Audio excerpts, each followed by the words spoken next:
All right. Welcome back, ladies and gentlemen. This is David Patrick Harry with Church of the Eternal Logos. And tonight, we are beginning a new series of which I am very, very excited about. And this is an introduction to world religions, of which we're going to be doing an entire semester's worth of content through a multiplicity, at least 12 probably lectures, where I'm going to be doing the public version, a free version here on YouTube, which will be an hour's worth of content. And then the rest of the presentation will be for members only behind my members only paywall. So guys, please make sure that you become a website member for the second half of today's stream. I promise it's going to be worth it. And so tonight we're going to be beginning with theories of religion. Now I'm really excited. Last time I was able to teach this course was at the University of Illinois to a series of freshmen and sophomore undergraduates. And so obviously, you introduce these topics at maybe what we could say a lower resolution level. Now, I'm assuming everybody who's here and everybody who's going to be watching these lectures is really wanting to know what is going on.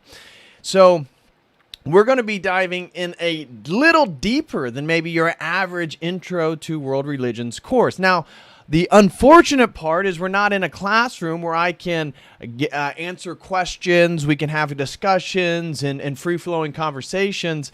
That won't happen, unfortunately. So we're just going to have, the most interaction we'll have is through the live chats during these free sessions, and then I'm going to go ahead and record the entire second half and put that up for the members.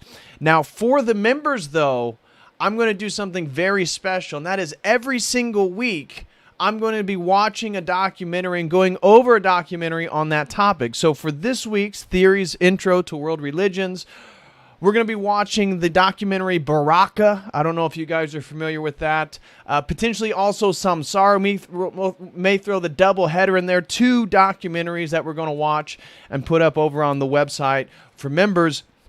But when we get into native traditions, which I hope to do before I leave for Florida, I'll be leaving for St. Augustine early in the morning Thursday, very early in the morning. Got a long drive down to St. Augustine. But before that, I hope to have lecture 2 already done. So hopefully by maybe Monday of next week, I hope to have the public lecture, both 1 and 2, done on the theories of religion, and then native traditions and shamanism and all this stuff. That will be dealt with in lecture number 2, which I hope to have also the public version and the members version done and completed and up by Monday or Tuesday. So before I go to Florida, I hope to have both the first 2 class sessions. Class is in session, boys and girls. And so, like I said, I'm really excited. Just to show you how much content, I got 4 books, textbooks. These are university textbooks on teaching an introduction to world religions. Now, again, I love this course. I love teaching this course. I love talking to students about these topics. So, unlike a typical university where we just use one of these books and move through and read the chapter by chapter, and those would be the assigned homework, I went ahead and looked at the introduction or the chapters on theories of religions, approaches to religion. And all 4 of these, I've amalgamated what they present, and I've already captured that into a sort of cheat sheet. And so for the members, again, this is one of the reasons why you're going to want to become a member. You get access to these special cheat sheets. And so obviously I'm showing a little bit of my hand right now.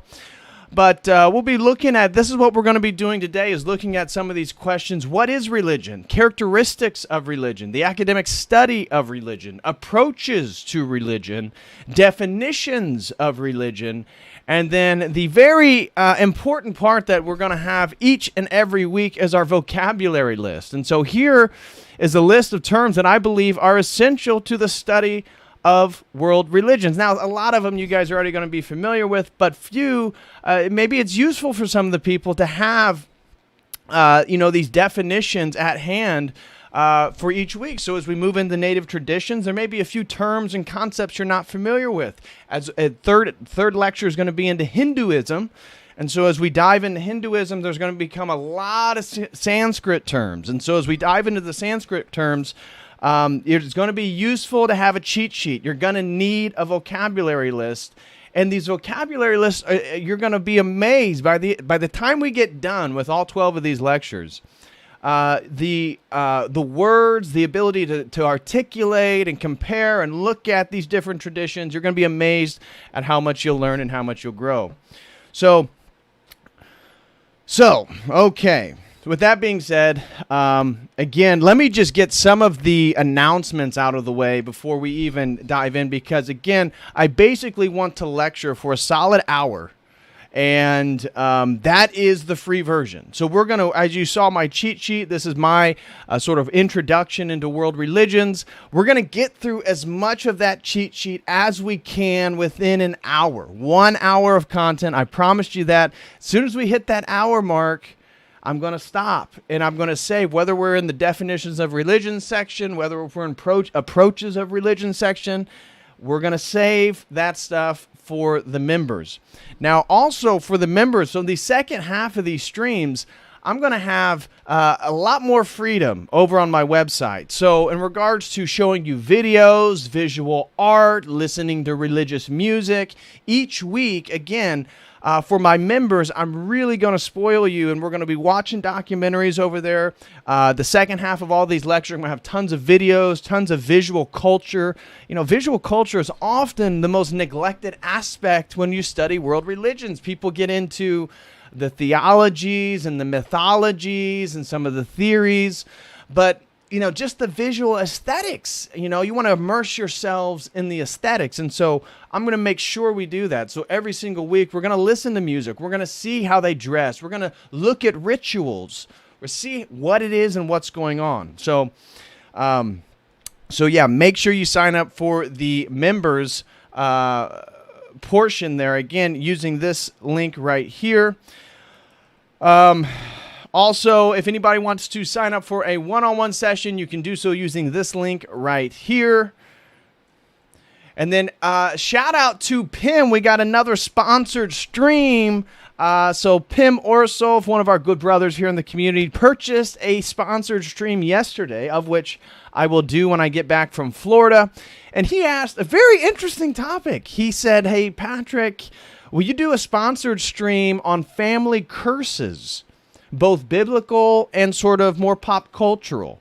And so I said, absolutely. So we're going to be looking at some of the familial curses of families and family lines, both in the Bible and also more pop culturally. So that's going to be a fun sponsored stream. But if you also have a topic that you'd like for me to dive into, make sure that you use this link right here, and we will and I will absolutely dive into it as you wish. And that looks like it's it. Okay, so now let's get into today's topic. All right, I am so excited. Feels like I'm back in my old wheelhouse here, talking about world religions and educating on world religions. So where do we begin? Okay, so we're at it's 8:06. Let's go for 1 solid hour. We're just going to dive into the topic right here, right now. So, where do we begin? We begin, obviously, with what is religion? And so let me pull my cheat sheet up here. What is religion? How can we study? We're getting ready to spend 12 lectures, a whole semester's worth of content here, studying religion. What is religion? And you may immediately think, well, you know, I know what religion is. It's the Bible, it's the Quran, it's the sutras, it's these sacred traditions, but it's actually a lot harder to define than you think it is. And I plan on, by the time we get off here, you're going to realize, oh my gosh, it really is a more ambiguous, enigmatic, difficult thing to put in a box. Because when you think of religion, you know, we've talked about BLM. We talked about St. George Floyd of 2020. We've talked about the sort of global Great Reset. And we've talked a lot about religious sentiments, religiosity in regards to how people were getting on one knee and putting up one hand for BLM, a sort of collectivity and identification of sorts, in-group, out-group. But that's definitely not going to fall in line with the Bible or the Quran. But what about raves? What about new religious movements? We did a video on Osho. Is that, what is that? Is that a cult? Is that religion? Is that spirituality? You know, and also another difficulty with defining religion is there's this little something, a little topic that I talk about over and over and over again on this channel that is continually left out. That if we were to just study religions and we define them based on these sort of global traditions and these more main, with millions and millions of people following these various traditions, well, we're going to leave out a little something called magic. And is magic religion? Where do you draw that distinction between? And this is what the field of religious studies, this is what the introduction to religion is all about. How do you even study religion?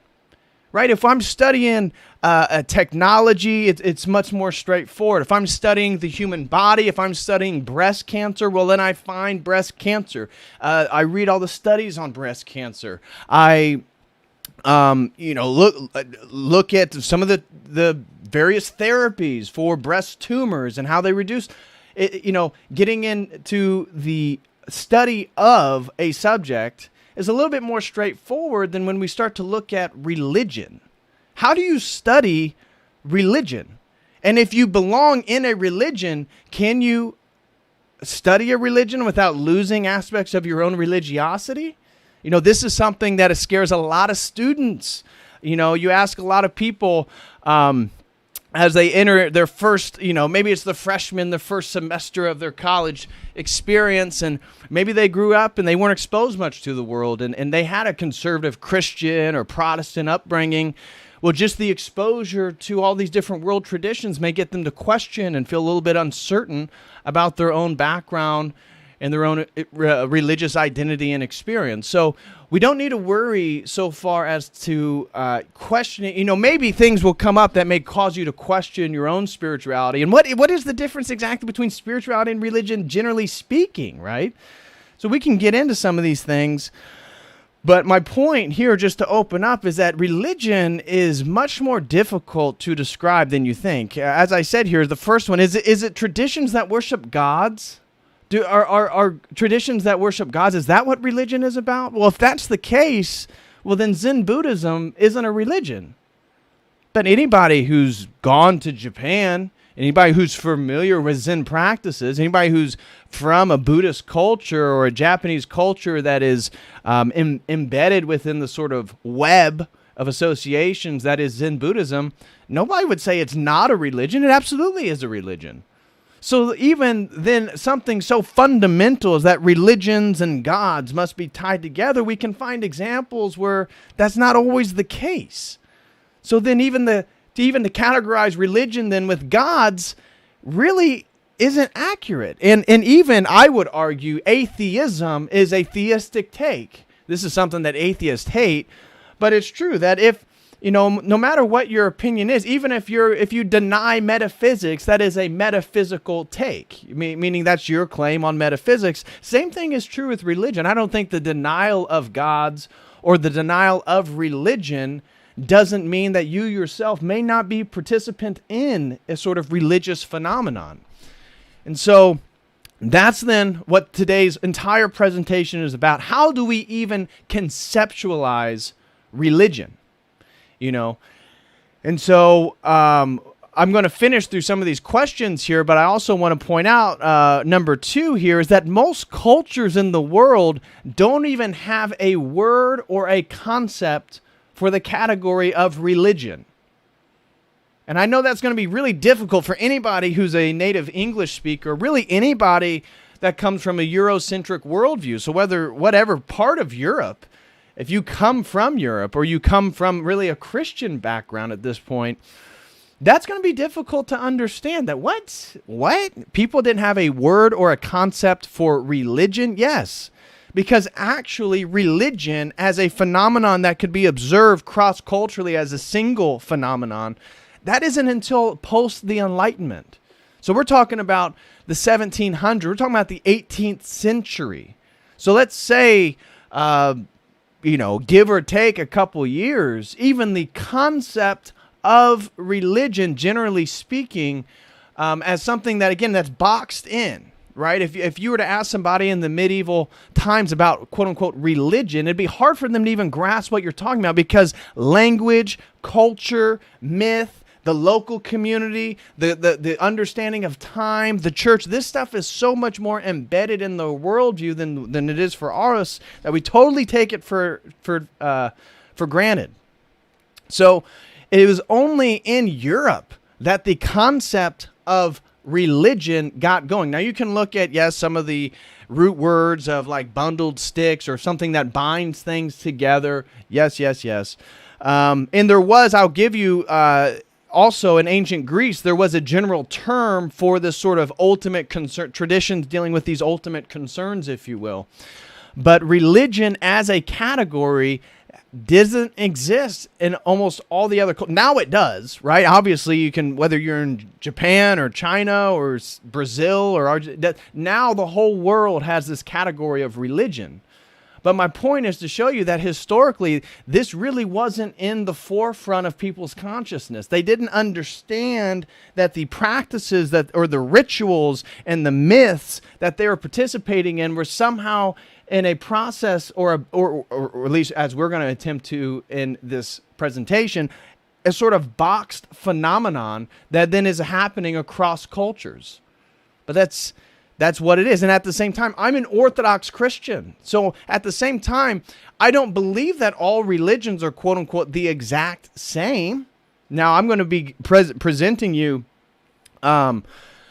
in these 12 lectures the most objective, straightforward claims about all these world religions, that I would hope that if a Muslim watches the day that we do Islam, or a Hindu watches the day we do Hinduism, that they would agree with everything. They would appreciate the depth and the accuracy that I'm going to try to bring for you guys. But even the comparison of these phenomenon, again, is very, very new. So rituals, is religion something to do with rituals? Well, we could look then at when the president speaks. We could look at our formal government. We could look at Flag Day. Are these then religious? Well, you ask some people, they would absolutely say it is. They would talk about a sort of civil religion and how the American flag and the jets that fly over stadiums, they would absolutely say that's a sort of civil religion. Other people would say, no, that's not a religion. This is just a sort of collective experience, collective identity, stuff like that. Guys, smash that like for everybody who's here, and please super chat using the Streamlabs link. I would greatly, greatly appreciate that for anybody who would be interested and want to support. So what about altered experiences? Religion about altered experiences? Well, of course not. Some that are drug-induced. Obviously, certain religions reject the use of those substances. They prohibit those substances. We can see differences between Islam and Christianity, for example, with alcohol and the condolence of alcohol. But mysticism, right? Some traditions are more mystical than others. We've talked about Christianity here. Orthodoxy is considered the mystical church, but Protestantism is very non-mystical. Does that make Protestantism not a religion? Well, no. Protestant Christianity is definitely a type of religion. It definitely fits within the category of religion, yet it lacks the entire mystical dimension, generally speaking. Now, people may say they claim they have mystical experiences. That's something totally different than a mystical tradition. And they don't have monastics. They don't have any of these things that you will also find in Hinduism, well, the sort of ascetics, the yogis in Hinduism, but then they have a more formalized monasticism in Buddhism, also in Taoism. So we'll see that some of these other traditions have a whole role for people to sort of leave society and just devote themselves to their spiritual pursuits and their spiritual concerns. You'll hear the sort of normie opinion that what is religion? Well, religion are institutions of control. That what religion is are just man-made attempts to control people. And so they provide, plausible, or not even for many atheists, for example, non-plausible, but sort of mythological, symbolic explanations just to appease people. You may have somebody in the sort of vein of Karl Marx, who believes religion is the opium of the people, that this is a creation due to people being oppressed. You may get the Freudian approach, that religion is really just a neurosis of the Oedipus complex. Now, obviously, those are very simplified, reductionistic approaches to religion, but how many people do we know that say, every time they say, no, I'm spiritual but not religious, don't they kind of already believe that religions are institutions of control, and that by them being spiritual and not religious, somehow they're outside of that institutional control? But doesn't that then, the sort of spiritual but not religious, become in a way its own identity, its own sort of religious expression, even though they don't want to think of it that way? And so these are, again, some of these questions that we have to, we're not going to answer, but we have to reflect on, we have to think about. Is religion just about archetypal stories? A sort of Jordan Peterson approach, a psychological approach that everything's rooted in sort of archetypal expressions of meaning?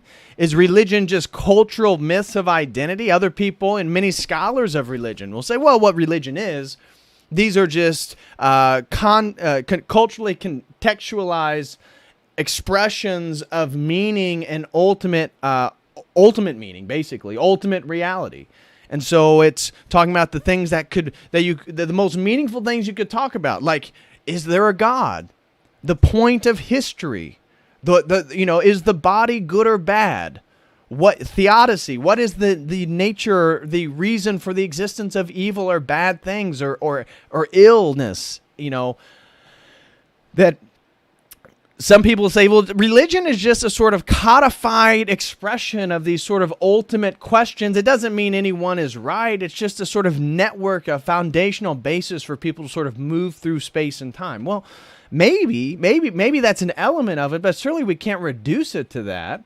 And then obviously in 2022, a very common is the patriarchal systems of oppression. And that's going to be totally consistent with even Karl Marx's, again, definition and approach to religion. So as we then come to want to study religion, we have to also ask, what does religion look like?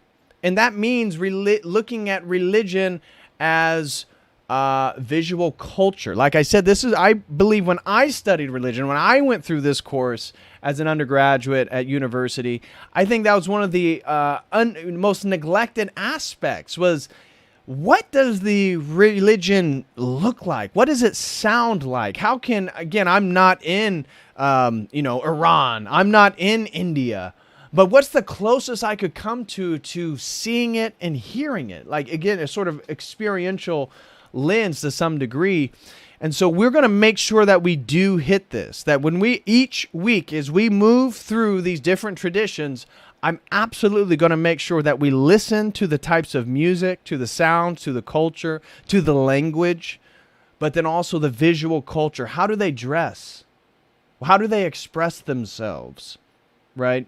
What do the places of worship look like? What's their use of colors?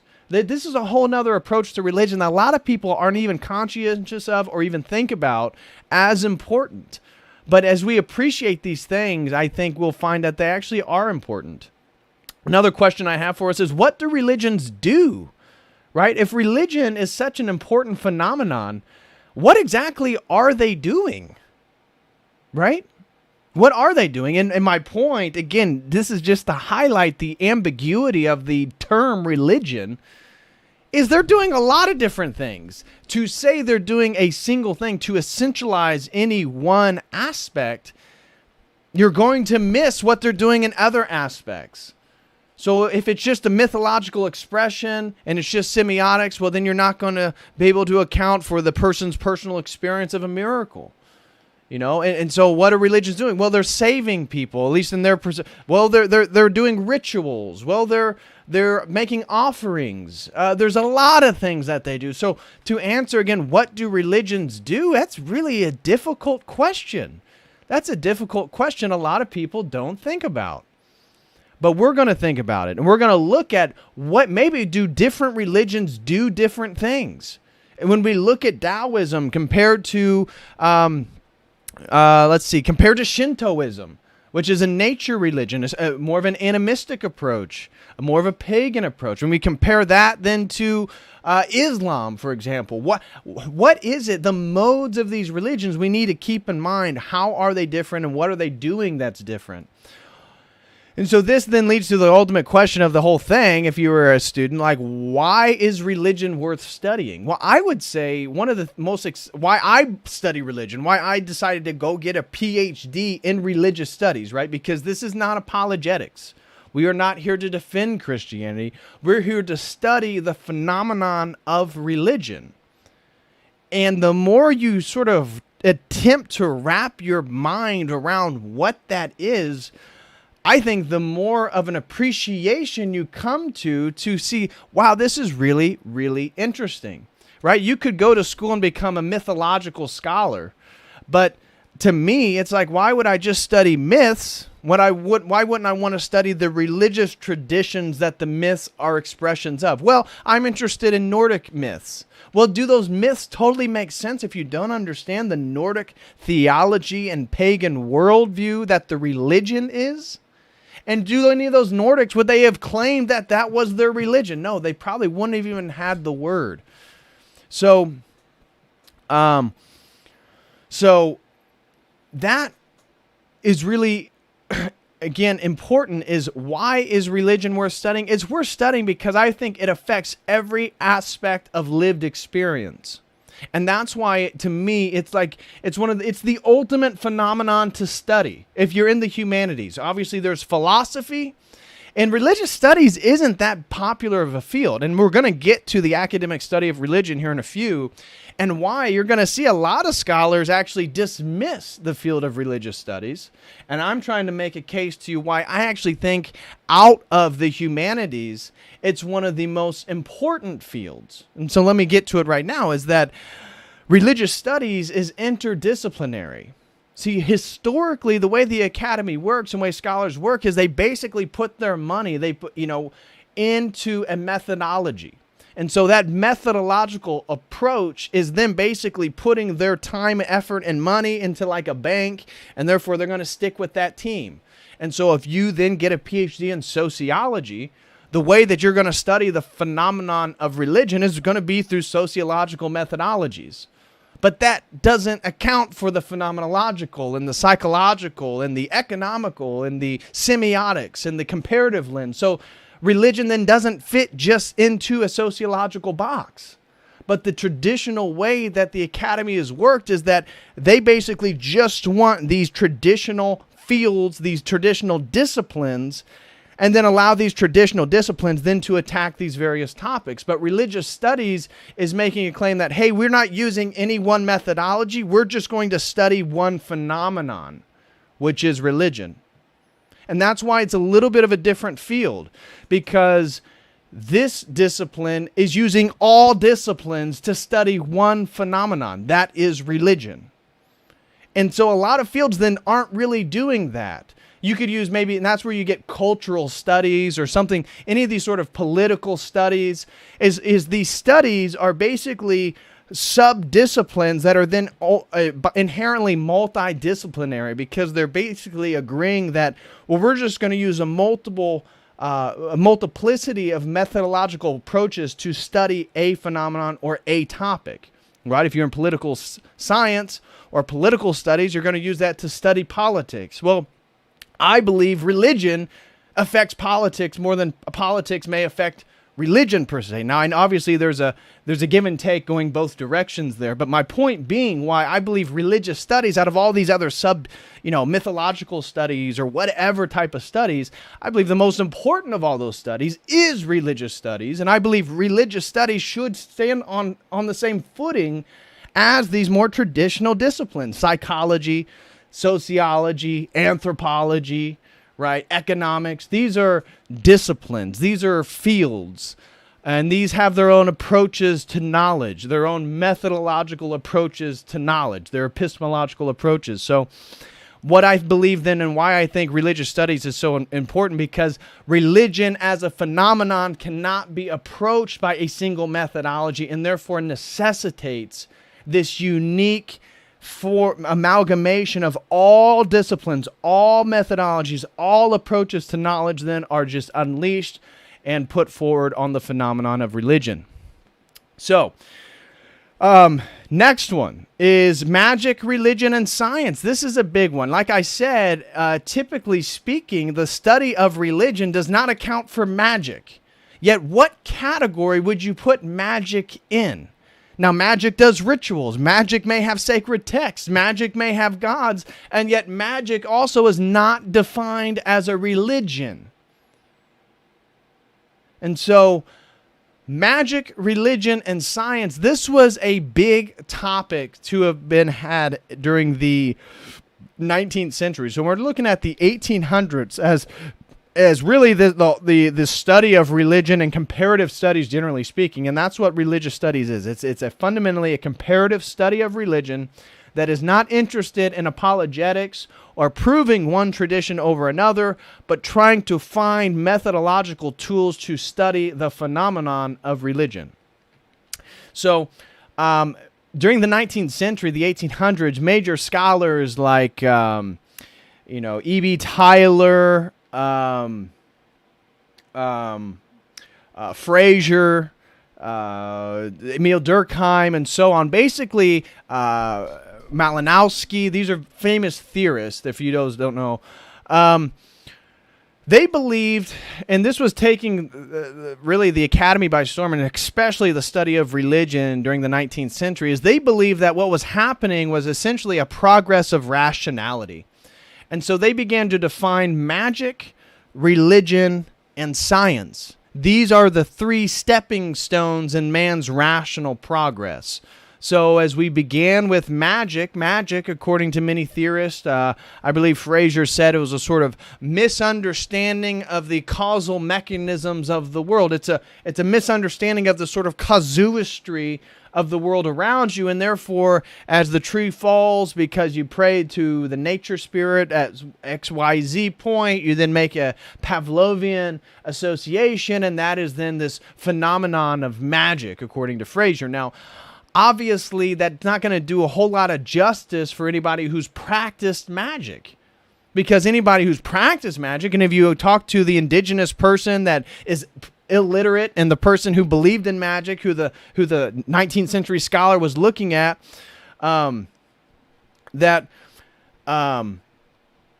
he himself would say, no, magic is absolutely real. Magic helps me hunt. The shaman uses magic to defeat diseases. Magic is all around us. Magic is the sort of the power that exists. And so for them, then at the same time, the scholar would look at their tribe and say, well, this tribe does this, and they have they have a religion around XYZ. Well, how do you separate then the religion and the magic of the person and the shaman?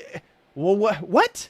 And so you saw that in the 19th century, they were really trying to map out this whole territory, right? Because again, the study of the phenomenon of religion didn't happen, right? This is really a 19th century phenomenon of scholars actually beginning to look across culture. This is why people like Max Muller in his Sanskrit studies, basically a man who never went to India, but studied his entire life like Sanskrit and religion and became like the number one Hinduologist, Sanskritist in the world. And this is what we would call armchair scholarship. This is what kind of the 19th century is characterized by. Armchair scholarship is men who basically never went to the cultures, never practiced those traditions, never engaged intimately with them, but through basically a study of text by learning languages, dead languages, old languages, Sanskrit, for example. I believe he also studied Chinese. He knew tons of languages, Max Muller, that then they felt like they would read. They would just read, and that's how they would come to know a tradition. Well, in the 21st century, especially in the 20th century, the idea that you could come to know a religion or study it that way was considered passé. Like people... that's the way they did in the 19th century. Now they don't do it that way, right? We have different tools. So So back then they were trying to map this stuff for the first time, and everything was then fitting in, like they believed like everything had a nice box. Magic was this box, this misunderstanding of casuistry.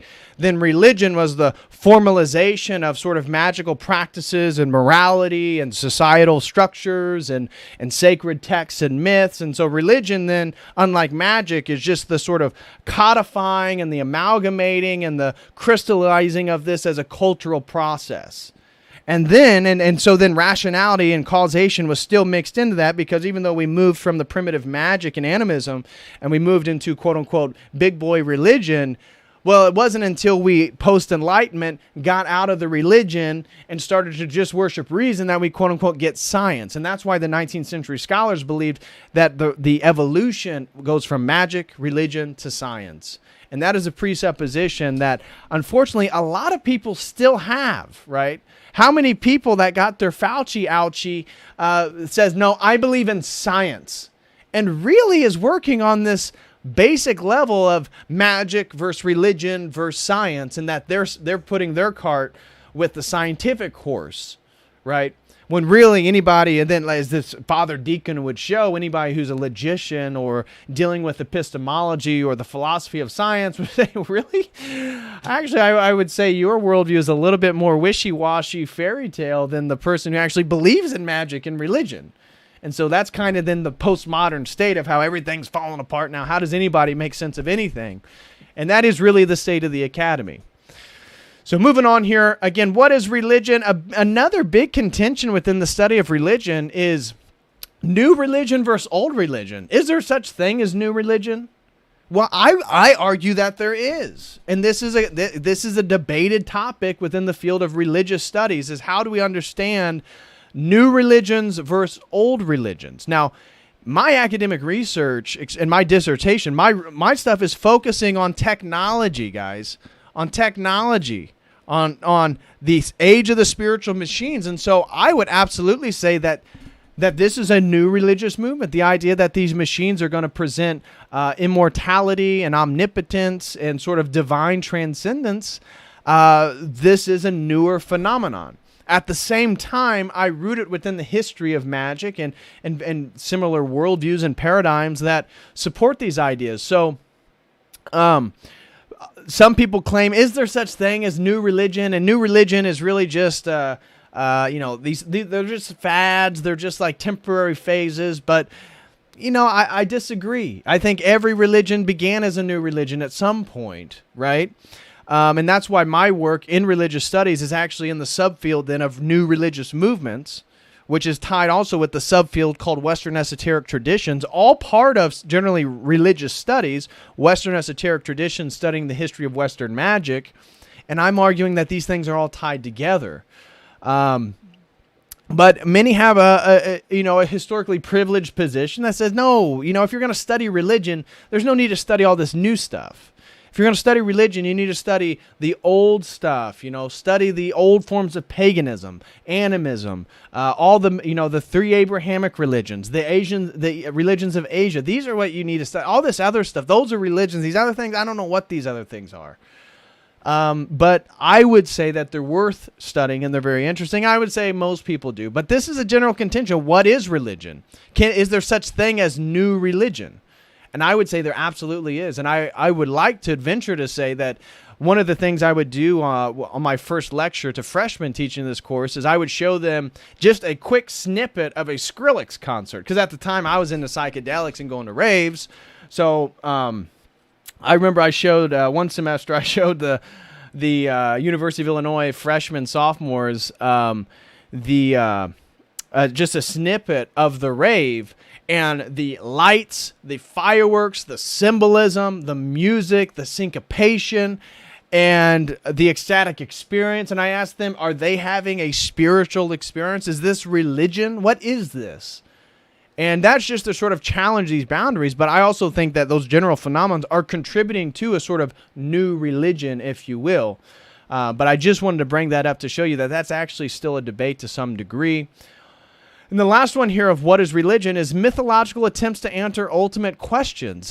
I think one of the one of the sort of generally agreed upon positions by scholars that without taking a stance that you believe one tradition over another, without putting yourself inside a tradition, a sort of agreed upon gentleman's approach is that religions are mythological attempts, semiotic attempts, symbolic attempts to answer the most ultimate questions in the world. Again, life and death. What happens after death? What's the point of life? When was the world created? Why was it created? I have a body. Is that body good?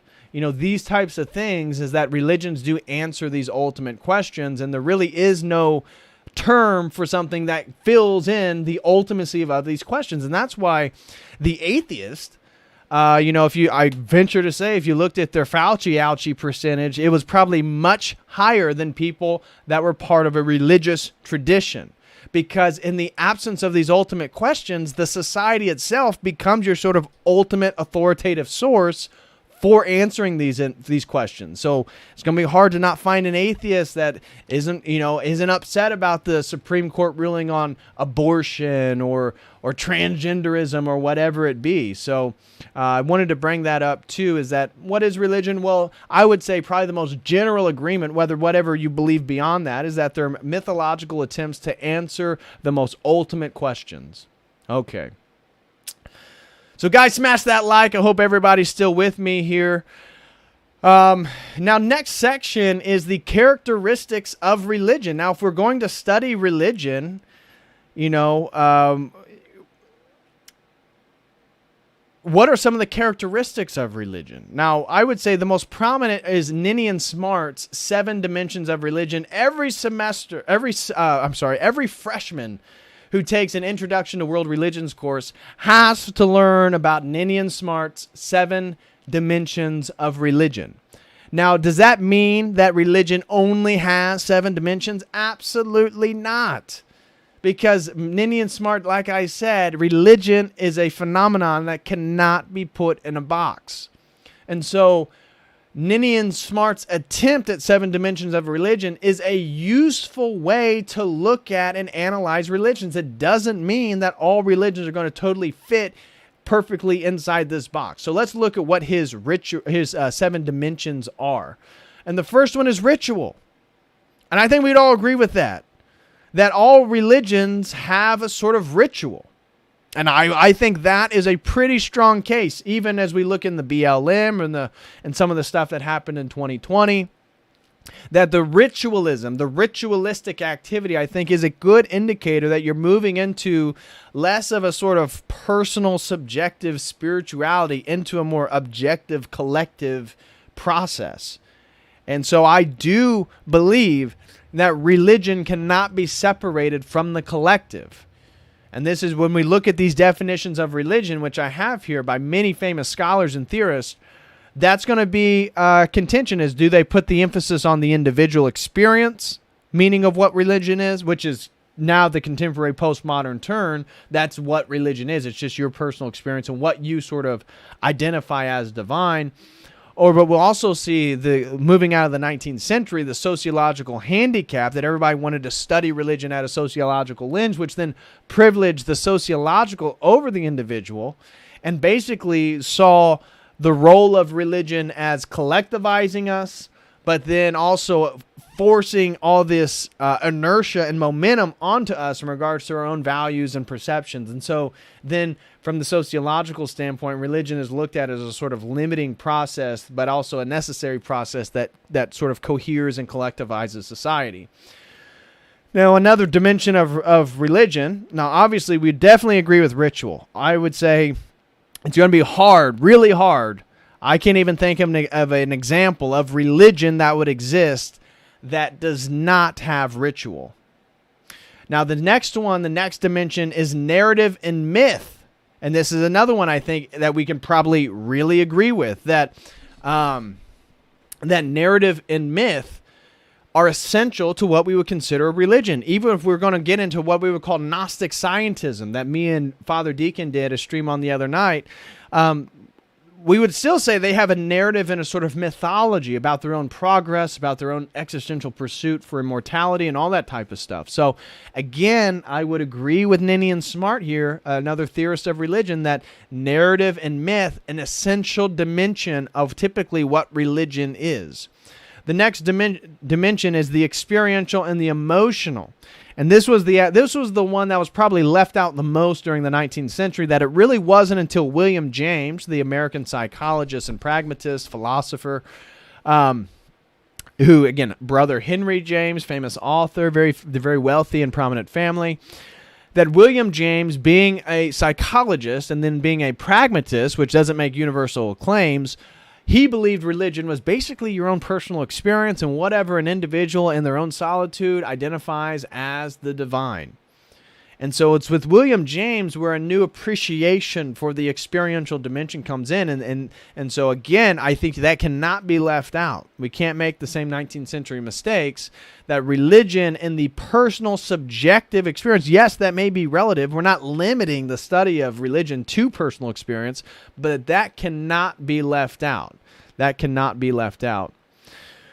And then the next one would be social and institutional. The social institutional is the fourth dimension of religion that I think most people think of when they think of religion. They think of collective societies, collective cultures, collective identities, and then institutional. Institutions that force these parameters onto people. And so this, I believe, though, is a facet of it, right? Because even when I make my claims of sort of the BLM movement and the sort of collective effervescence of progressivism becoming its own sort of religious sentiment, I would also point to the sort of institutional powers. Now we can see the sort of censorship, right? The limiting of people's ability to say certain things and speak out against certain topics, and certainly speak out against some of the things that were going on in 2020 in the protests, that in a way is a sort of institutional phenomenon. And so then you can look at the corporations and all this stuff for this sort of modern, progressive, whatever religiosity some people want to talk about. But if we're going to use some of these 7 dimensions of religion, we can start to see why the social and institutional really it can't be left out. And I think this is one of the main reasons why magic and religion are not the same thing. Spirituality and religion are not the same thing, because religion has to have the social, the collective, and the institutional. It has to have these things. It has to have a sort of hierarchy. And so, obviously, those things are under attack right now, but I think that is absolutely true. So, again, we've looked at the first 4 dimensions of Ninian Smart's 7 dimensions of religion. Really can't deny any of those. Those have to be there, right? So we look at the 5th dimension of religion, and we get the ethical and the legal. That every religious tradition has a description of what is good and bad, how one should act, decorum in certain circumstances, how one worships God, what God then expects of our behavior. And then how that translates into the general concept of justice within society. How does the collective then punish those who transgress those agreed upon boundaries, which are usually those boundaries then are framed in a sort of divine religious framework. And so, again, I don't think we can deny that. We cannot deny the ethical and the legal. I think that's pretty straightforward. The next one is the doctrinal and the philosophical. The doctrinal and the philosophical. And this is really what we mean by then theology, right? The doctrinal and the philosophical is that Ninian Smart 7 dimension, what he's hinting at here is that every religion has to have a theology to some degree. What is it that they believe? What is it that they're worshiping? What is it? What is it that they that the tradition is oriented around? How does it make sense of the world? And so theology then absolutely cannot be left out. And again, that's why spirituality in these non-theologically systematized world, it doesn't mean every religion has to be quote unquote systematized, although in a way that they are, or they wouldn't be sort of historical structures that perpetuate in time if they weren't, in my opinion. But you can look at some of the more recent phenomenons of millennials and Gen Zers and the New Age and all this type of stuff. And and sort of spiritual but not religious is part of that. They really don't have a consistent theology. They don't have a theology. And then the last dimension of the 7 dimensions of religion is the material dimension of religion. And that is then, how does religion express itself in matter? People, the things that people wear, the societies that they construct, the buildings that they build, all this stuff, in my opinion, and many people who study religion, it's all affected by the religious foundations of whatever culture you're looking at. The way they build buildings, the way they dress, the way they speak, it's all a sort of afterflow, a ripple effect from religion. Another characteristic of religion is monotheistic versus polytheistic. Is maybe we can agree that the majority of religions have gods. Now, we can also highlight that certain schools of Buddhism have no deities, and at the same time, other schools of Buddhism absolutely have tons of deities. So to say then Buddhism is atheistic, it's true and it's false. And that's the point of religious studies, is to really get at the specifics. It's true and it's false. Buddhism is both theistic and atheistic in the sense that it doesn't posit a sort of creator God. But if you get into Tantric Buddhism, if you get into Chinese Pure Land Buddhism, you're certainly going to find theistic tendencies. I mean, you find gods in Tantric Tibetan Buddhism. That is a fact. Tibetan Buddhism is filled with deities. So one of the other distinctions then is monotheistic, polytheistic versus, I should have put non-theistic. And that would certainly be Buddhism, certain schools generally speaking. Monotheistic, we're going to find a lot of religions in this course. Obviously, the Abrahamic religions are going to consider monotheistic. I may throw in something on Zoroastrianism. That was considered obviously one of the first monotheism. Their sort of worship of fire. So, monotheistic, polytheistic, non-theistic. That is a good framework for basically all the religions we're going to look at. They're either going to be monotheistic.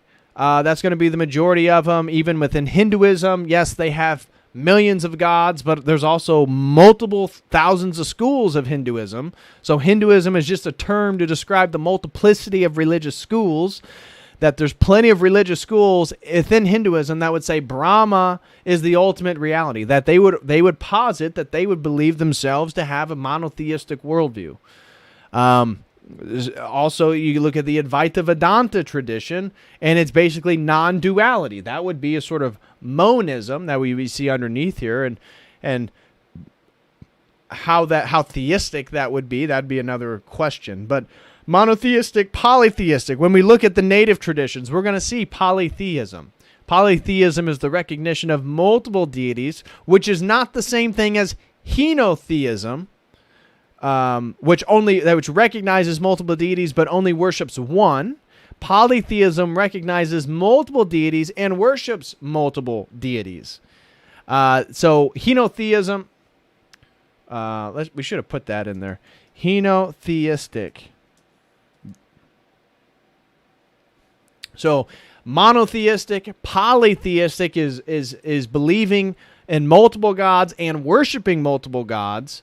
Henotheistic is believing in one God, worshiping one God, but recognizing the existence of multiple gods. Usually the case example for henotheism is the ancient Jews, ancient Israel, believed that Baal and Moloch, that all these were gods, and these gods did exist, but Yahweh was the God of all gods. That is a henotheistic worldview, which would say that Yahweh is the superior deity of a sort of pantheon of deities. However, Christianity, for example, would not recognize these other deities as deities. So Christianity, even though coming out of that Jewish tradition, it is not henotheistic, because Christianity is only recognizing one God, the Trinity, which again, the Jews didn't worship the Trinity necessarily. Now, obviously, Scripture, you can debate the exegetical traditions there, but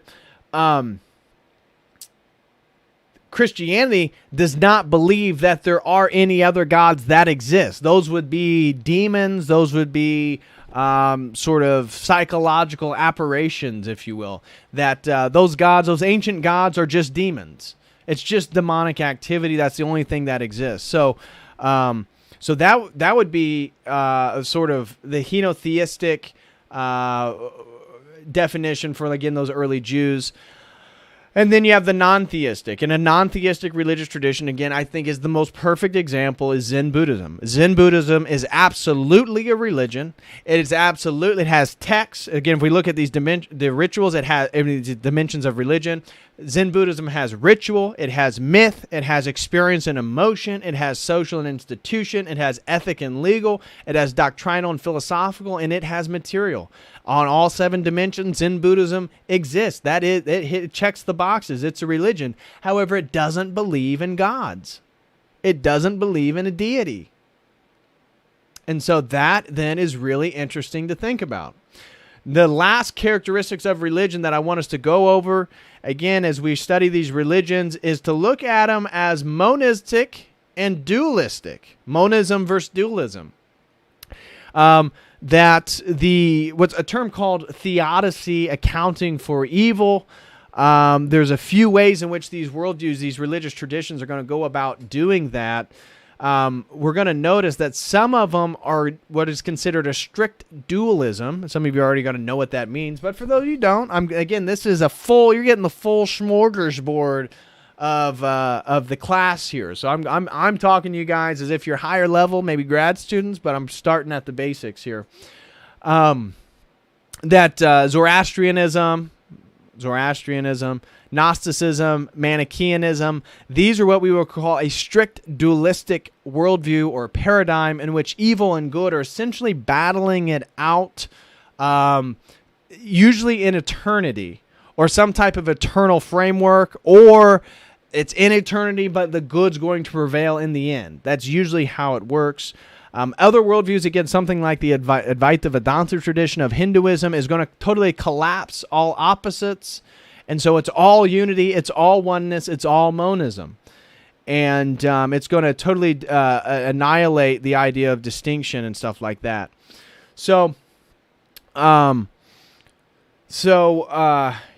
the characteristics of religion. Now when we get to the academic study of religion, guys, smash that like if you can. For everybody who's still here, smash that like.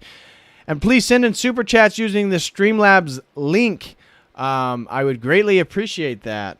Somebody show some love and support for the effort here, for the stream. So anyways, moving on here.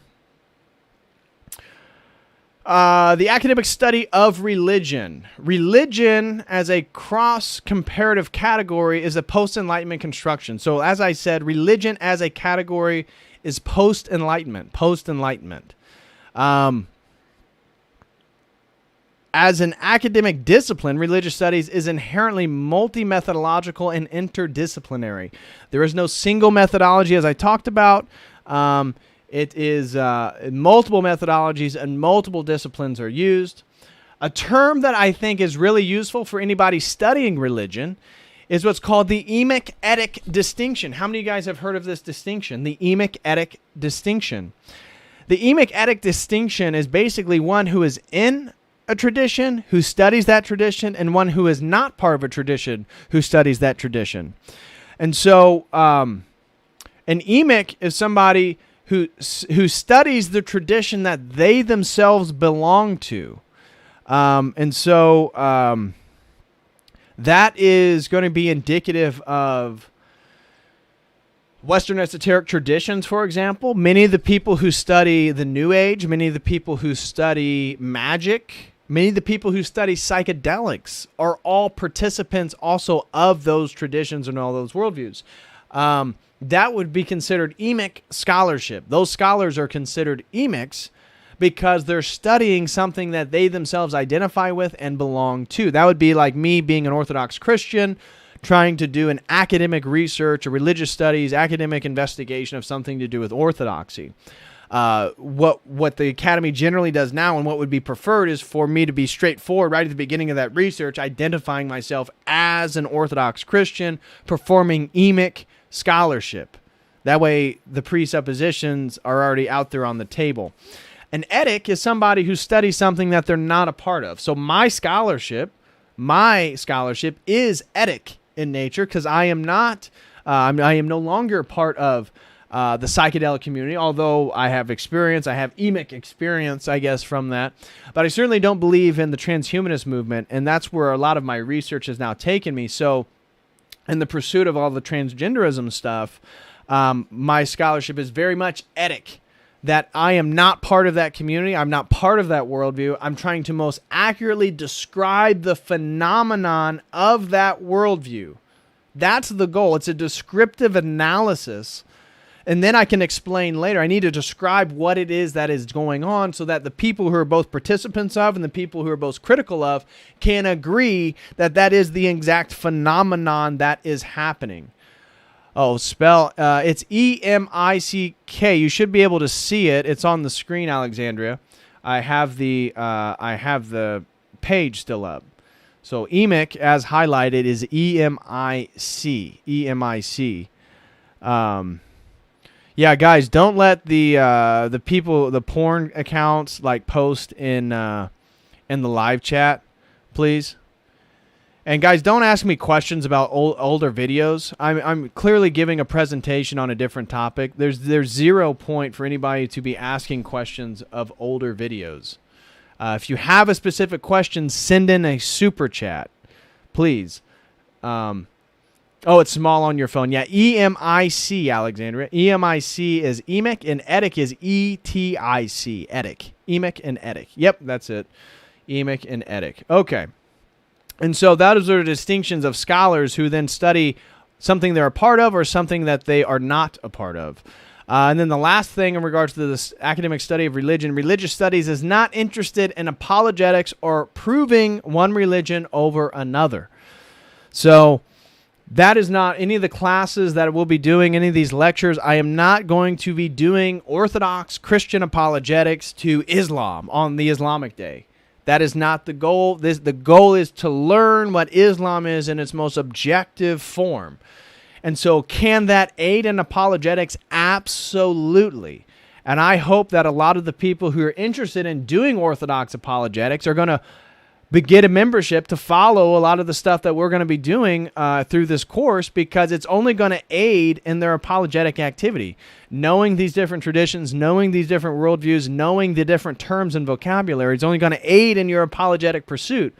However, in the presentation of these and as the field of religious studies, is not doing apologetics. Apologetics has nothing to do with the academic study of religion. And so I want to make that clear, because just based on not anybody I've seen today in the live chat, but generally speaking, it seems like that has missed a few people. And so those are not the same thing whatsoever. And so here then we can get into some of the Theoria Zone throws in a super chat. Let me move that over. Theoria Zone. Thank you so much, Theoria Zone, for the $10 super chat. The first super chat for today's stream. Guys, I spent a lot of time preparing for this stream and other streams. So just FYI, this series, even though I'm excited for it, does take effort, time, and preparation. So I would appreciate some love if you're able to. So Theoria Zone, shout out to you, brother. Thank you so much. I will read your super chat here in a few.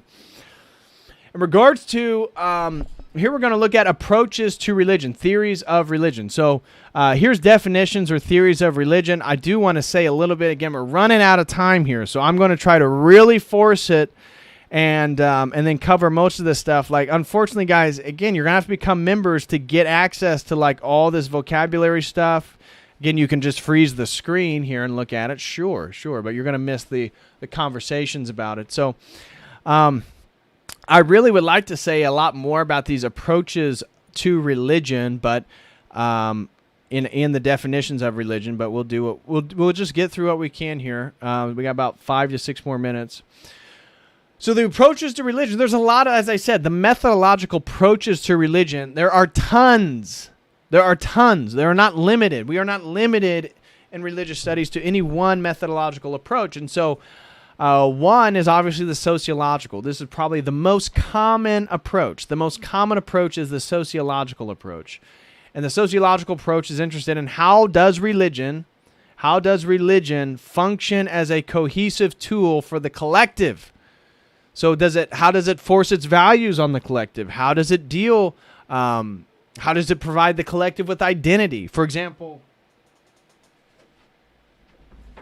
probably the most important scholar doing a sociological approach to religion is this right here, Emile Durkheim's The Elementary Forms of Religious Life. Emile Durkheim is considered the founding father of sociology.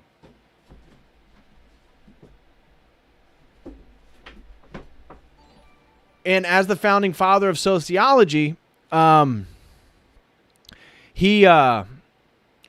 put that alert box up top.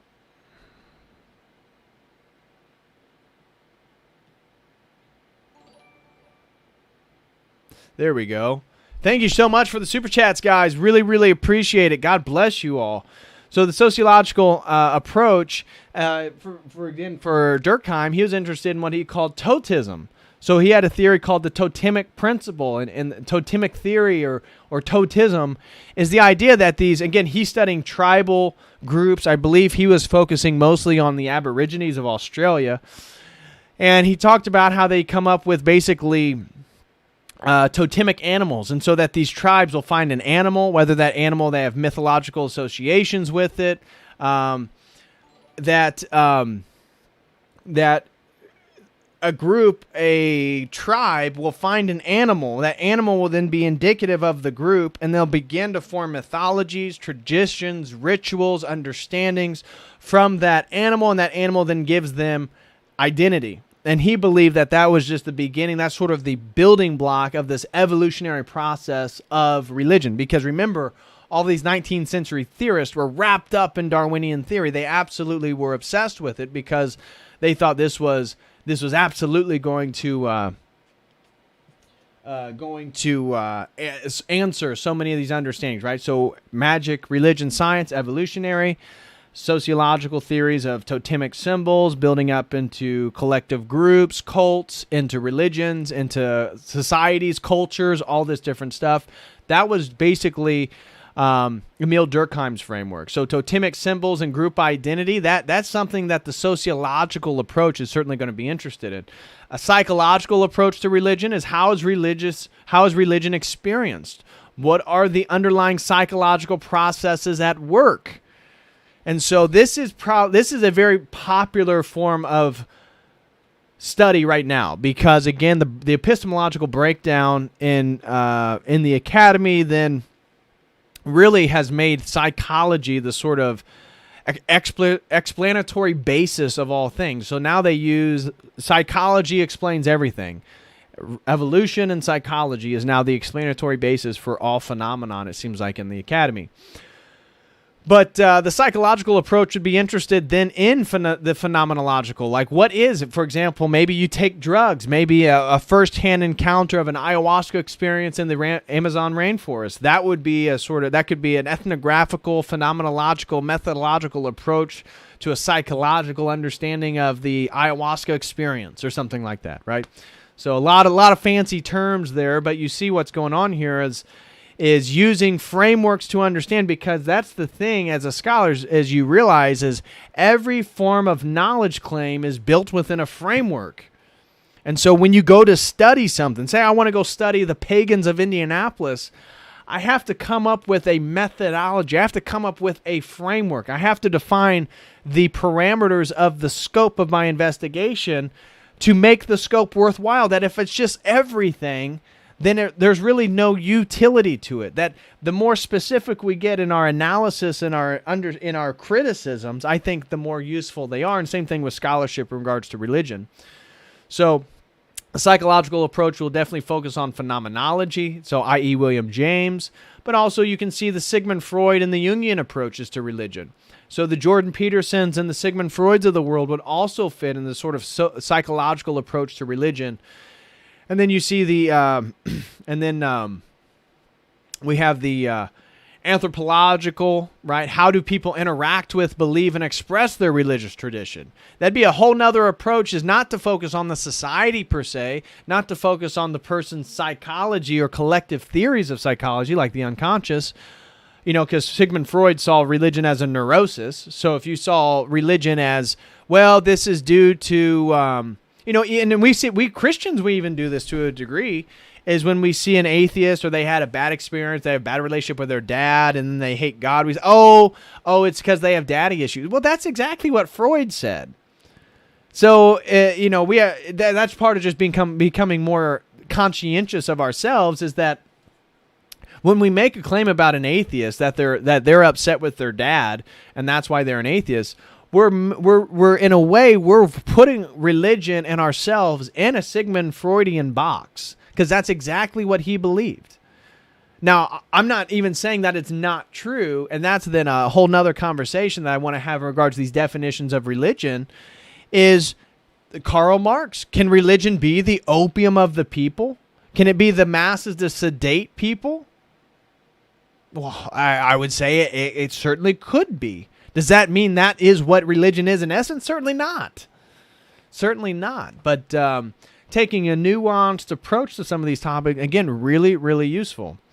So an anthropological approach is, how do people interact with, believe, and express their religious tradition? That is more focused on the sort of the atomistic approach, the individuals that comprise the collectivity. How do they interact from an ethic, from an objective, from an outsider's perspective? There's historical approaches to religion. How has a religious tradition developed or changed over time? Important question. The ethnographical. Again, I'm going to, just because out of time, guys, I told you I was going to. So I'm going to cut it off here, guys. I'm getting ready to cut it off. I told you we're already a full hour. It's an hour and 2 minutes into this lecture that I began. I'll just finish these. I wanted to get into the definitions, and then do the great vocabulary list. I have the best glossary on the planet for the introduction to religion. But we're going to save that for members. We're going to save that for members here soon. So we're getting ready to end this, guys. If you want the second half to this series and to this particular stream, please go become a website member over at churchoftheeternallogos.com or davidpatrickcarey.com/register. Here is the link for that. If anybody, again, would like to become a website member. Shout out to all the homies over on Rockfin. Stacy Adams, delete. Okay. And so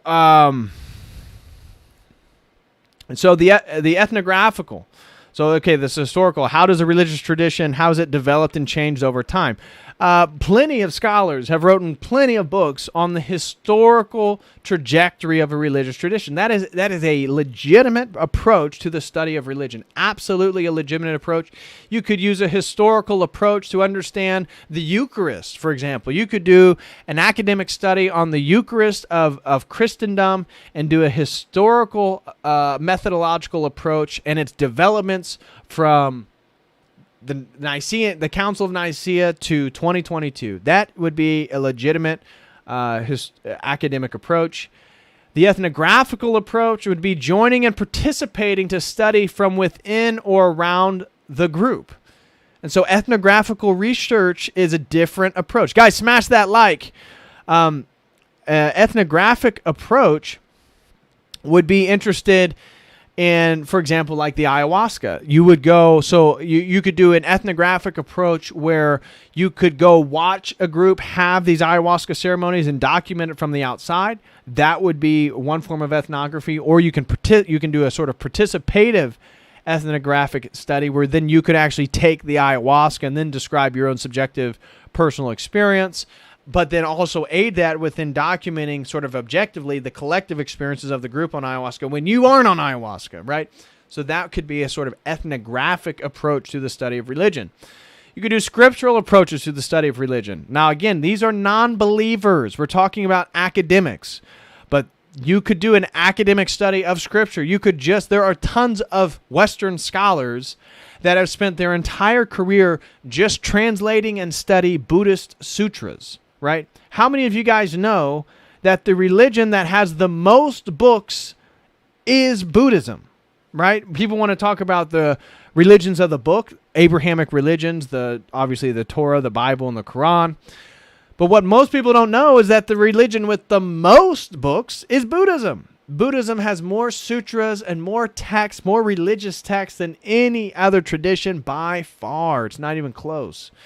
And so studying the sacred text within their original languages is also another approach to the study of religion. We have the semiotic approach. How are symbols, art, and language uniquely expressed within different religions? This is something I like. I like symbolism.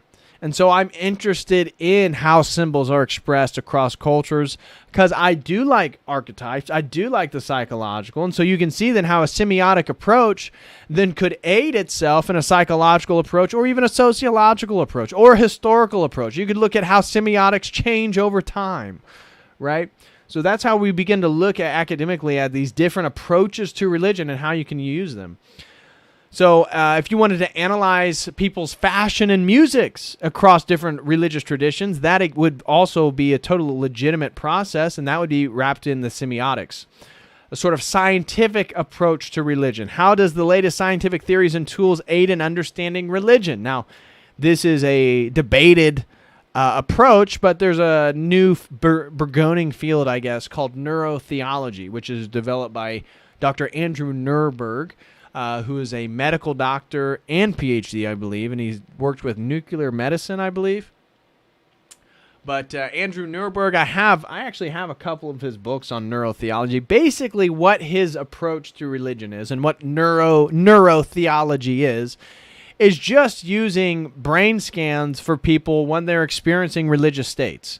So if they're having a religious experience, if they're meditating, prayer, speaking in tongues, he's basically cornered the market and using electrodes, EEG scans, all this type of stuff of the brain to document what's happening at the material scientific level. So the observable, measurable level, what happens when people experience different religious states. And so now they're developing different technologies and stuff for wearables. And so that's also, even though, again, not great, but another approach, certainly another approach to religion that is certainly worth considering. So neurotheology is a sort of scientific approach to religion. The field of religious studies, not everybody does comparative work, but the majority of scholars, and certainly what's, I would say, what is in vogue, is being a comparative scholar. That comparative scholarship is sort of what everybody's doing. And so studying a specific topic across cultures and traditions is another approach, and one that is very, very common.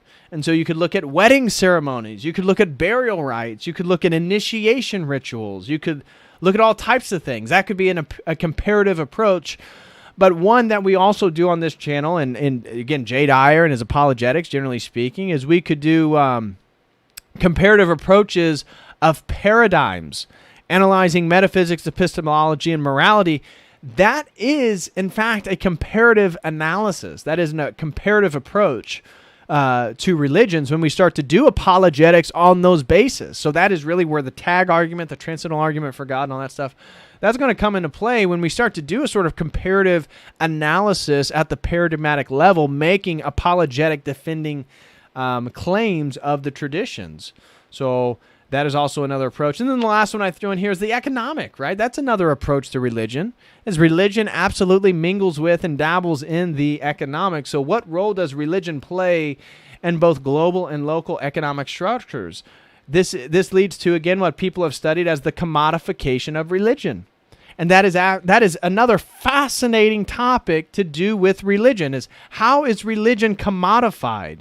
How is religion turned into goods? Go on Amazon and look up anything. Again, even our prayer ropes, our anything in religion can go from a legitimate exchange of value between persons. That's why I buy from the monastery to help the monasteries. But then you see how religion gets into these higher and higher rooms where now, Nike and Adidas and these major brands, they start commodifying aspects of religion or ceremony. And so you can see how Buddhist prayer beads have become a commodity to express self-identity. Same thing with like the hemp sweaters and stuff like that. So that's another part that you could study religion from, is look, how is it commodified? How does religion spread itself through commodified goods that can be purchased? Look at Buddha heads, right? Buddha heads, Buddhist prayer beads, all this type of stuff. The fat Buddha, right? That's actually another type of Buddha. Again, another example of commodification of religion. Now, guys, I'm ending today's stream and presentation. The rest of this is all going to be for members. We're going to be diving into definitions of religion. Emil Durkheim, Rudolf Otto, Karl Marx, E.B. Tyler, William James, Max Weber, Friedrich Schleiermacher, Sigmund Freud, Mircea Eliade, Peter Berger, Clifford Geertz, Paul Tillich, and then an incredible list of terms, vocabulary terms that I've put together. As I said, I also want to show what we are going to be watching for our members groups. So guys, smash that like too for everybody who's smashed that like, and I'm getting ready to dive into some of these super chats. But something that we are also going to be doing is watching some documentaries. And so for the members content, I'll be watching some documentaries, and you guys are going to be watching them with me. And the first one we're going to do for our theories of religion is going to watch this particular documentary.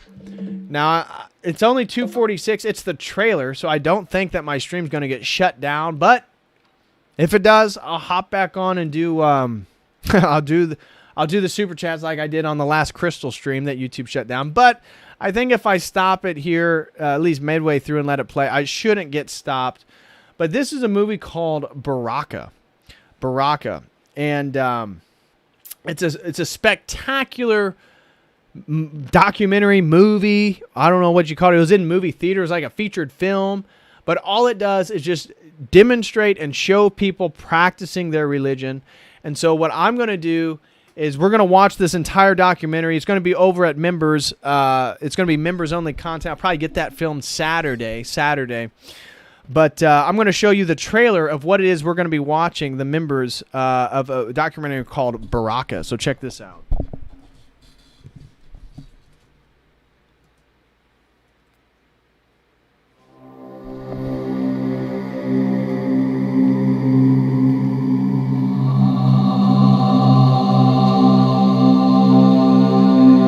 Challenge.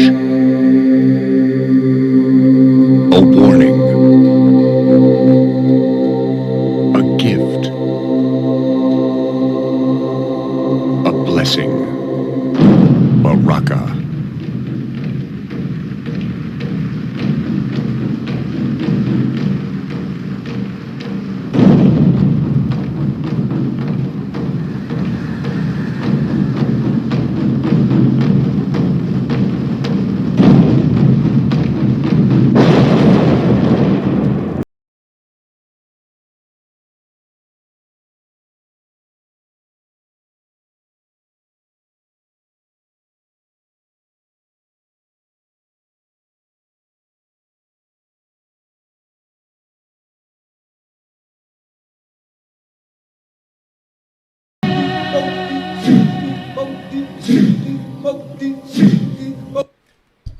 So what I love about this documentary is that it's just basically like beautiful images, right? There's not a whole lot of words.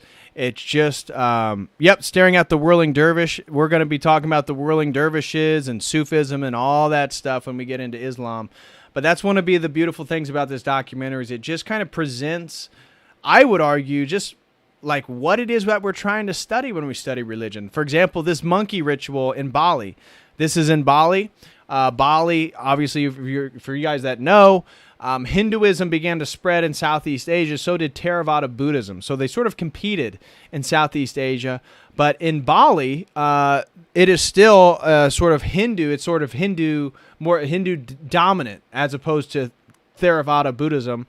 And so this is a sort of monkey ritual that's been, now it's special to the Balinesian people. And so now what you're getting ready to see is an all-male monkey ritual to the monkey god. Now, we're not promoting this, but again, what is this? This is why I find religion so fascinating. What are we looking at when we watch this?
A cinema experience unlike any other.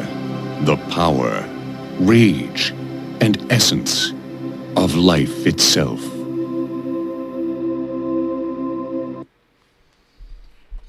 So I'm going to be watching that entire documentary and commenting over it. Again, that's going to be over for members because that would be copyrighted here on YouTube. So again, that's why I recommend signing up over for the members content. One, you'll get the second half of all these beautiful streams. I promise anybody who signs up for that $5 membership, I am going to spoil you for the next few months because I am just going to give content for the $5 members. And so we're going to be doing multiple documentaries. Each religious tradition, we're going to be watching a documentary, and I'll be talking about and critiquing it. One of the things I really look forward to is going over like the Hindu festival, the Kumbh Mela. This is the Indian festival that happens every 12 years. This is a Hindu festival. I think for Hinduism, we'll probably watch that documentary. Again, things that you guys haven't seen. I may try to find various ascetics that are into like piercing and stuff like that. So lots of fun stuff. Now, in regards to this opening week, this opening lecture, I think I might also try to do a members content for the documentary Samsara, of which that's what this is right here.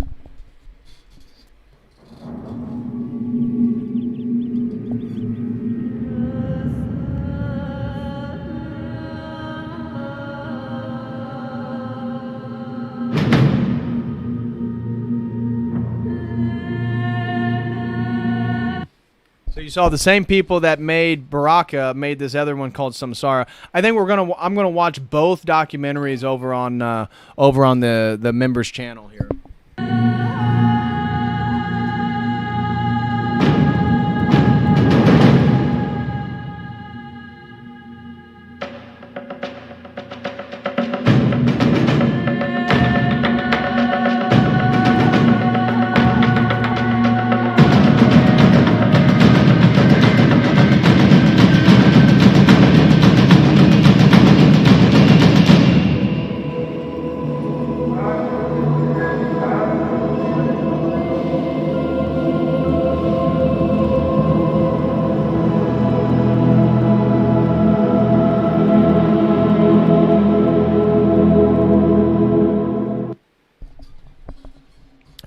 So we're probably going to watch both those over for members.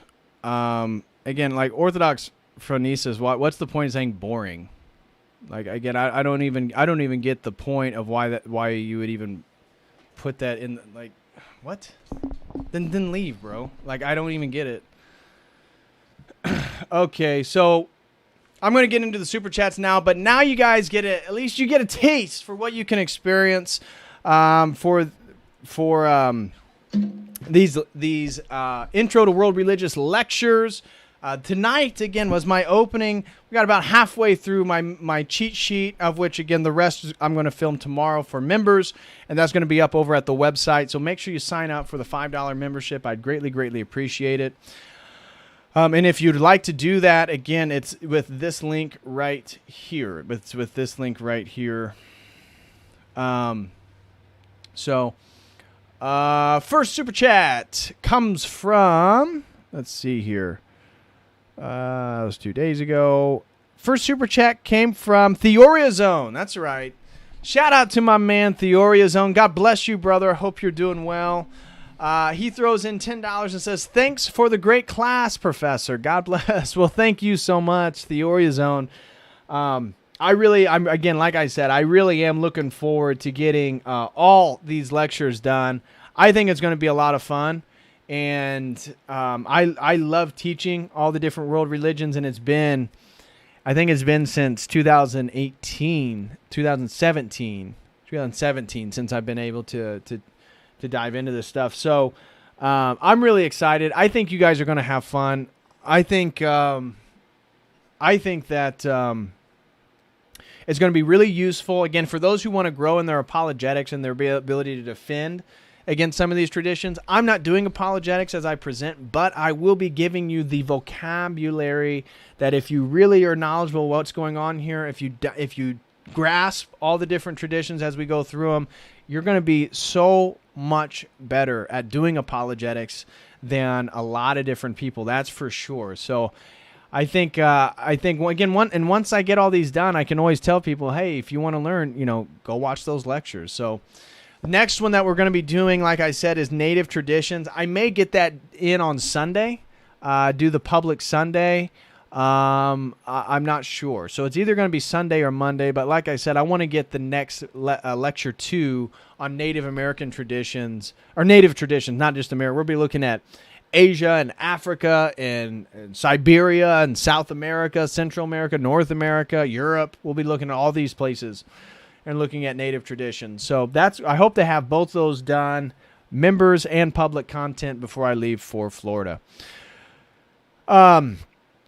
The next super chat comes from Pike of Terra Nova. Shout out to Pike of Terra Nova. I don't think you've ever super chatted before, but Pike of Terra Nova throws in $6.99 with no comment. Well, thank you so much, Pike of Terra Nova. I really appreciate the support. God bless you. And then Genghis Khan throws in $9.99. I gotta say, special shout out to Genghis Khan, man. I really appreciate it, brother. You have been a continual supporter of the stream, and you support just about every time I do stream, man. Thank you very, very much. From the bottom of my heart, man, thank you, Genghis Khan. I don't know who you are, but I really appreciate your continual support, brother. Thank you very, very much. And so Genghis Khan throws in $9.99 with no super chat. With no message. Next super chat comes from Gabrielle Lopez. What's up? Gabrielle Lopez throws in $10. Shout out to Gabrielle. Or is it Gabriella? I'm not sure. Gabrielle Lopez with a $10 super chat says, "Thank you for everything. I appreciate all your work and depth of focus, DPH." Well, thank you so much, Gabrielle. I really appreciate it. I appreciate you guys coming and listening. It's a give and take, right? If without you, there's no point for me to do what I do, and so we need each other. We need each other. So Gabrielle Lopez, thank you so much for the $10 super chat. Again, she says, "Thank you for everything. I appreciate all your work and depth of focus, DPH." Well, thank you, Gabrielle. And I'm glad that you appreciate the depth of focus, because it's not for everybody, right? That's why this isn't a popular mainstream channel. But that's the point, right? The point is that we are all pursuing the truth, and so it's our depth that brings us together. It's a different kind of intimacy. So thank you so much, Gabrielle Lopez, for the $10 super chat. Again, says, "Thank you for everything. I appreciate all your work and depth of focus." Well, thank you, Gabrielle. I really, really appreciate it. Next super chat, $14, comes from The Real Cooter Brown. Haven't seen The Real Cooter Brown in a while. Shout out to you, brother. The Real Cooter Brown throws in a $14 super chat and says, I'm beginning catechesis next week in the Orthodox Church, and all glory to God. But your work has played a huge role in bringing me to orthodoxy. Keep up the great work. Well, shout out to you, the Real Cooter Brown. Glory to God. Glory to God that it's your own pursuit for truth. It's your own pursuit for knowledge and to know what's real. That's what's brought you to the Orthodox Church. That's what's probably brought you originally to the YouTube channel itself. That's why I'm here doing what I'm doing. So I think it's the pursuit of truth and the pursuit to know and willing to change one's mind is why we're all here and why we're in this position and why we know then the orthodoxy and the sort of traditional Christian faith to be to literally be salvation and our saving grace. So shout out to you, the Real Cooter Brown, on beginning catechesis. Congratulations, brother. Congratulations. And again, glory to God. If I played, you said to your work has played a huge role in bringing me to orthodoxy. I'm humbled if it's helped in any way, brother. Again, I work for God. That's how I look at this whole thing. So I'm just doing what I have to do. I'm doing what I'm supposed to do. I'm doing what I'm supposed to do, what I have to do, what I know I should do. So that's why I'm here doing this, in fact. So I'm glad that you found it useful, and I absolutely will keep up the great work, the Real Cooter Brown. But God bless you, brother, and that is wonderful. That is absolutely wonderful to hear that you've entered into your catechesis, man. You are on the way to receiving the gifts and the sacraments and belonging to the brotherhood. So God bless you, the Real Cooter Brown. God bless you and your family. Again, throws in $14 and says, I'm beginning catechesis next week in the Orthodox Church, and all glory to God, but your work has played a huge role in bringing me to orthodoxy. Keep up the great work. I absolutely will. Thank you so much, the Real Cooter Brown. And the last super chat comes from our good friend and musician. Again, when we played his new intro today for today's stream, give a special shout out to Keenan Beats. Keenan throws in a $9.99 and says, I think it's about time to sign up for a membership. Well, hey, brother, I would have really appreciate it. You know what, Keenan, we'll message each other. Maybe we can work something out there so you don't have to pay for it. But I'd love for you to be able to have access to all the second stuff. And man, I really appreciate all your help with the channel. But yeah, everybody, please sign up to get a membership. I'm telling you, the second half of these lectures are going to be worth it. The documentaries are going to be worth it. Like you see what I do for free. You see how much energy, how much effort I put into all these streams. And if they're bad, tell me, because to me, I feel like I'm always coming out with quality. And I'm telling you, the quality of the members' content is going to be really good for this series. And then we're going to do Western esoteric traditions, and then we're going to do religions of America. So that's going to be really fun. I totally forgot I had a textbook until yesterday when I was preparing for this. Again, I was getting all these textbooks out for I think it was 2 days ago. 2 days ago, I was getting all these textbooks out to begin preparing for the stream and everything. And I saw, oh my gosh, the Religions of America. I forgot I have a textbook for the Religions of America, which is basically the history of America. And so that I think we're going to do next fall. So this fall, we're going to do Introduction to World Religions. In the spring, we're going to do Introduction to Western Esoteric Traditions, the history of Western magic. And then next fall, we're going to do Religions of America. Religions of America. So again, get that membership, guys. Get that membership. And join us. I promise it's going to be worth it. Looks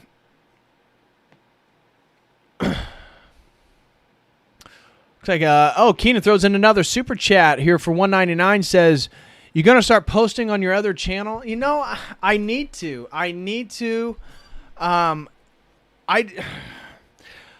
Brother, I got so much content I could create for like a religious studies channel. For those of you who don't know. I have another YouTube channel. The one that actually grew before this one, it was up to about 90,000. I think right now it's about 80,000. It may be around 79,000 now. It keeps losing subscribers. I don't post on it. And I turned it into a Religious Studies 101 channel, but I haven't created anything because all my time between my PhD, my life, and this YouTube channel, I don't have a single time to create anything for anything else. And so I feel like I need to finish this dang PhD, which is really the goal for the next year. I realized I can make more money if I get the PhD. I will have more time if I get the PhD. And more importantly, the way other people respect me will be more if I get the PhD. So I got to get this dang PhD done for this next year. But you're right, Keenan. I want to post on that other channel. I have an audience there. Now, again, none of them are Christian. It's going to be mostly religious studies stuff. But I have, for example, Mircea Eliade's famous 3-part series on the history of religious ideas. And that's a great book. I have the Merriam-Webster's Encyclopedia of World Religions.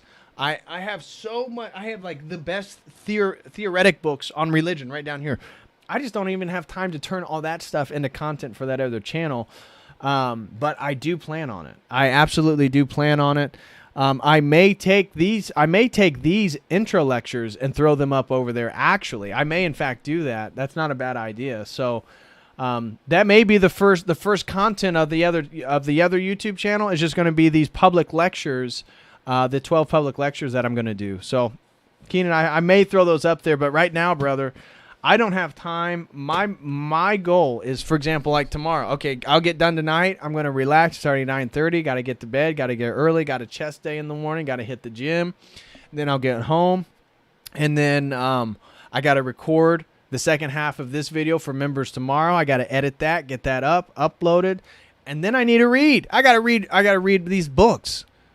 So then I need to read, and that's not have anything to do with any content. However, I got an announcement. Friday, we're going to be having a stream on paradigmatic thinking with made by Jim Bob and the Posh Redneck. So Friday stream is going to be a lot of fun and a stream that I don't have to then prepare a bunch of content for. So what I hope to do then is tomorrow I got to hit all that stuff, get those videos done. Then I'll start preparing basically lecture number 2. I'll start diving back through all these textbooks, reading all the indigenous native tradition stuff, create my cheat sheet, and then get ready to do that Sunday, and then do that members thing Monday, and then basically do one stream either Tuesday or Wednesday before I leave for Florida. And then I'm going to go to Florida, drive 12 hours, and spend a week in Florida, and go to Jay Dyer's event in Orlando, which I'll be speaking at. So everybody who's going to St. Augustine, cannot wait to meet you guys.